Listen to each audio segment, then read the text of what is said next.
Quakers will tell you that we have no rituals. In point of fact, silence is a very powerful ritual. And as a drama specialist, I know that standing in silence is incredibly powerful. A theatre director who uses a group of people standing in a circle in silence will know the effect that has on an audience. The longer the silence goes on, the more you sit there knowing that something is going to happen. And we use that technique. We sit there in silence, knowing that something is going to happen. I have to say, not always. Sometimes I come out of a meeting feeling that I've not really contributed anything to it, and my mind has never settled down enough for me to get anything out of it. And I have to comfort myself by saying that I am there not just for myself, but for other people, and that my silent stillness helps to create the space in which other people can worship. I'm not there for myself. But not always there, also in silence. Ministry is a part of Quaker worship. We are a priesthood of all believers. We're all entitled to speak. And many of us do. Often during the course of a Quaker meeting, 2 or 3 or even more people sometimes will stand up and speak. They speak from the heart. When I was a lay reader, I was told off for saying that I was talking from my own point of view. I was told that you had to speak ex cathedra, on behalf of the church. We don't. We speak on behalf of ourselves.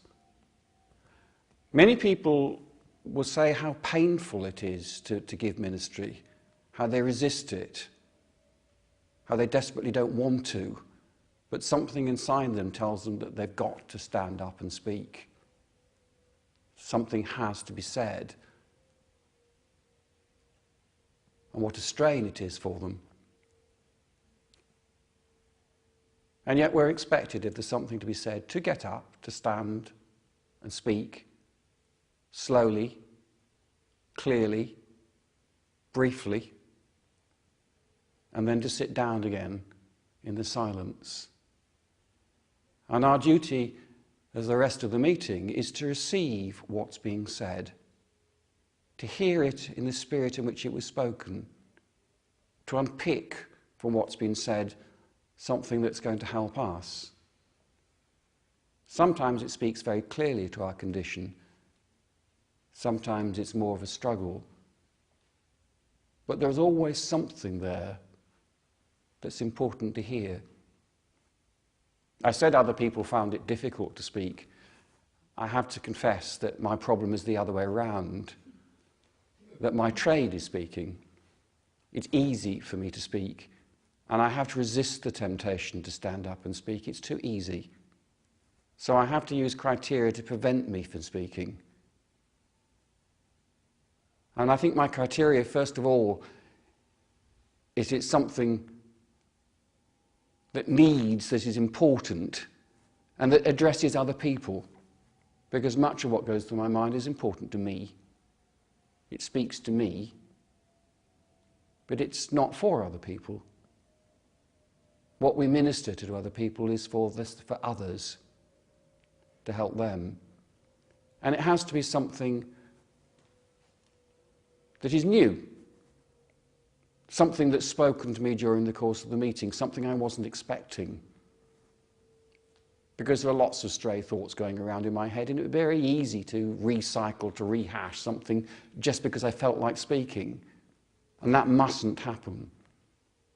What I say has to be new, has to be important, has to address and help the rest of the meeting. Always, after ministry, there's silence. This is not a debating society. We're not here to argue with one another. We're here to listen and to draw on what's been said.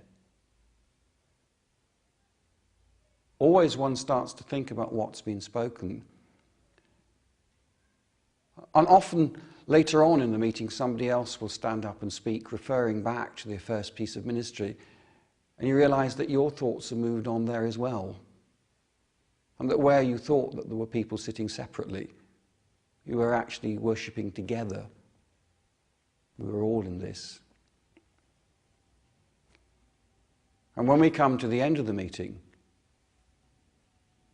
when we shake hands with one another to show that the meeting is finished, there is a sense, whether there's been spoken ministry or whether there's silent meeting, that we've moved forward, that this was a journey, that in the silence something indeed has happened.